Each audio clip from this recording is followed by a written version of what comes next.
بسم اللہ الرحمن الرحیم والصلاة والسلام علی سید الانبیاء والمرسلین وعلی آلہ واصحابہ ومن تبعہم اجمعین۔ ایک بڑا اہم سوال یہ ہے کہ زکوٰۃ کس پر فرض ہے؟ تو جواب یہ ہے کہ مسلمان جو عاقل ہو، بالغ ہو، صاحب نصاب ہو، اس پر زکوٰۃ فرض ہے، جبکہ اس کے مال پر نصاب پر سال گزر جائے چاند کی تاریخ کے اعتبار سے۔ لہذا کافر پر، نابالغ بچے پر، اور جو خود غریب ہے جس کے پاس نصاب جو خاص مقدار ہے، اتنا مال نہیں ہے، اس پر زکوٰۃ فرض نہیں ہے۔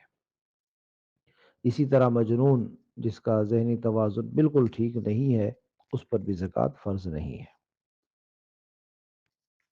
پھر کن چیزوں میں زکوٰۃ فرض ہے؟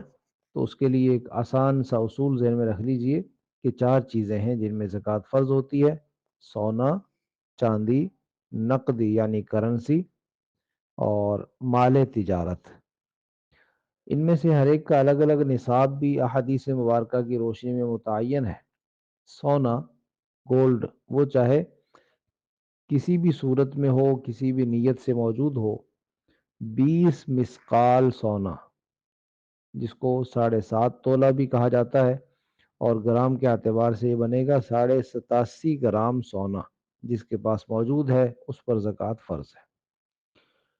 اور چاندی کا نصاب 200 درہم حدیث مبارکہ میں سمجھایا گیا، اور یہ کل مقدار تولہ کے اعتبار سے 52.5 تولہ چاندی بنتی ہے، اور گرام کے اعتبار سے 612 گرام چاندی، جس کی قیمت اس وقت جو مالیت ہے 1,33,030 روپے تقریباً۔ تو یہ چاندی کا نصاب ہے۔ نقدی جو ہے پیسے، ان کا الگ سے نصاب نہیں ہے، بلکہ چاندی 52.5 تولہ چاندی کی قیمت پوری ہو جائے جو اس وقت 1,33,000 روپے ہے، تو یہ آدمی صاحب نصاب ہے، مالدار ہے، اس پر زکوٰۃ فرض ہوگی۔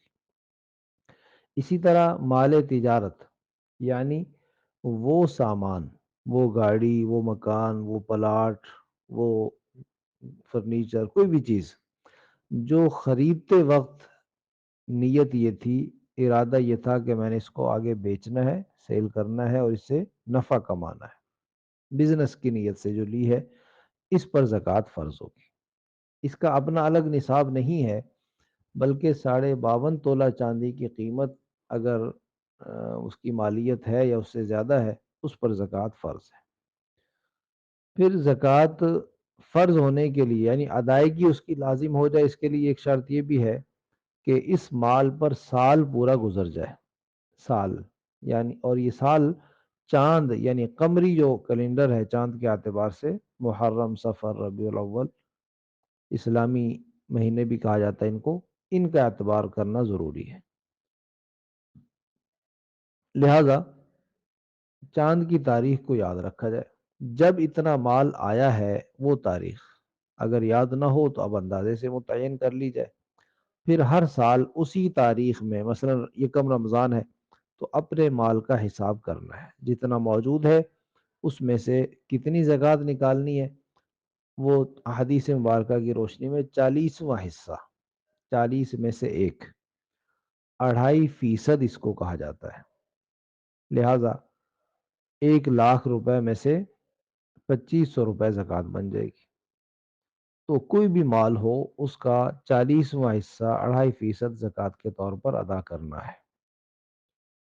اور پھر یہ بھی ذہن میں رکھنا ہوگا کہ اگر کسی کے پاس یہ چیزیں الگ الگ نے، سونا 7.5 تولہ نہیں ہے، چاندی 52.5 تولہ نہیں ہے، پیسے بھی 1,33,000 نہیں ہے، یا سامان تجارت اتنی مالیت کا نہیں ہے، تو اب حکم یہ ہے کہ ان ساری چیزوں کو، اگر کسی کے پاس 1 تولہ سونا ہے، کچھ چاندی ہے، کچھ پیسے ہیں، یا